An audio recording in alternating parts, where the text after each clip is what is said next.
Aujourd'hui, je vais vous parler du seul homme au monde qui a réussi à faire aussi bien qu'une femme. Le seul homme qui peut se tenir fièrement à côté de Marie Curie et dire « Eh, moi aussi j'ai eu 2 prix Nobel dans 2 domaines différents ». Aujourd'hui, je vais vous parler de Linus Carl Pauling.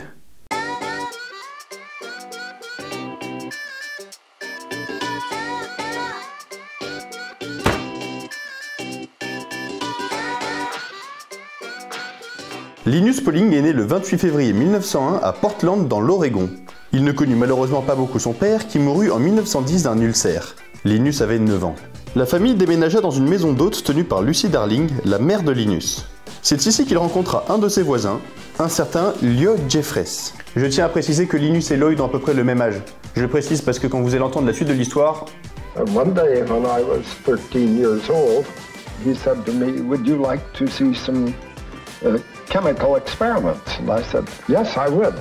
We went into his house up to the 2nd floor where he had his little bedroom, and he carried out about 3 experiments, which really astounded me. They pleased me immensely.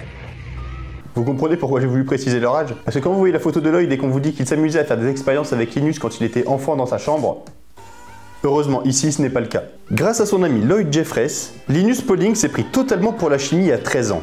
Linus se lança alors dans les études et entra à l'université d'État de l'Oregon à 15 ans. Et comment vous dire qu'il va réussir à vite se faire un nom? Dès sa 2e année, l'université lui proposa un poste de professeur de chimie analytique, une matière dont il venait à peine de finir l'étude. Ce poste lui permit de pouvoir financièrement continuer ses études et il obtint son doctorat en chimie à Caltech en 1925 avec les félicitations du jury. Pendant ses études, Linus Pauling s'intéressa à 2 questions fondamentales. De quoi sont composés les atomes et comment s'accrochent-ils entre eux pour former des molécules? Les travaux de Pauling à propos de la nature des liaisons moléculaires l'amenèrent à introduire un tout nouveau concept, l'hybridation des orbitales atomiques. Pour résumer, l'hybridation des orbitales atomiques, c'est le fait que lorsque 2 atomes forment une liaison, cette liaison sera influencée par la position des électrons et par la force d'attraction du noyau. Ce qu'il y a de révolutionnaire avec cette théorie, c'est qu'elle explique parfaitement comment se forment toutes les molécules du monde, dès qu'il n'y a pas d'atomes trop lourds. C'est donc tout à fait logiquement que Linus Pauling reçoit le prix Nobel de chimie en 1954 pour ses recherches sur la nature de la liaison chimique et son application pour l'élucidation des structures de substances complexes. Linus Pauling fit la rencontre d'Ava Helen Miller en 1922, une étudiante activiste luttant pour la paix et les droits des femmes. Linus et Ava se marièrent en 1923. Les idées révolutionnaires d'Ava ne marquèrent pas tout de suite Linus, lui préférant se cantonner à ses recherches et à ses cours. Mais un événement vint bouleverser son manque de conviction. Le 6 août 1945, une bombe atomique fut lancée sur la ville d'Hiroshima au Japon. La nouvelle marqua profondément Linus Pauling. Ava et Linus s'engagèrent alors auprès d'Albert Einstein dans le comité d'urgence des scientifiques atomistes, un comité de scientifiques influents dont le but était de révéler au monde les dangers que représentaient les armes nucléaires.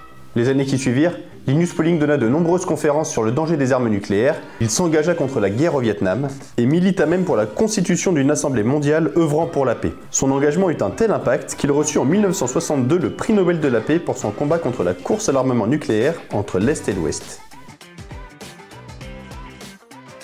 Après des années de recherche scientifique et d'engagement politique, Linus Pauling s'éteint en 1994 à 93 ans d'un cancer de la prostate. Entre sa compréhension des liaisons atomiques qui lui permirent de comprendre comment les molécules pouvaient exister et son engagement politique contre le développement des armes nucléaires et œuvrant pour la paix mondiale, Linus Pauling marqua à jamais l'humanité et j'espère lui avoir rendu un grand hommage dans cette vidéo. J'espère aussi que cette vidéo vous aura plu. Si tel est le cas, n'hésitez pas à la pousser et à vous enchaîner. À la prochaine!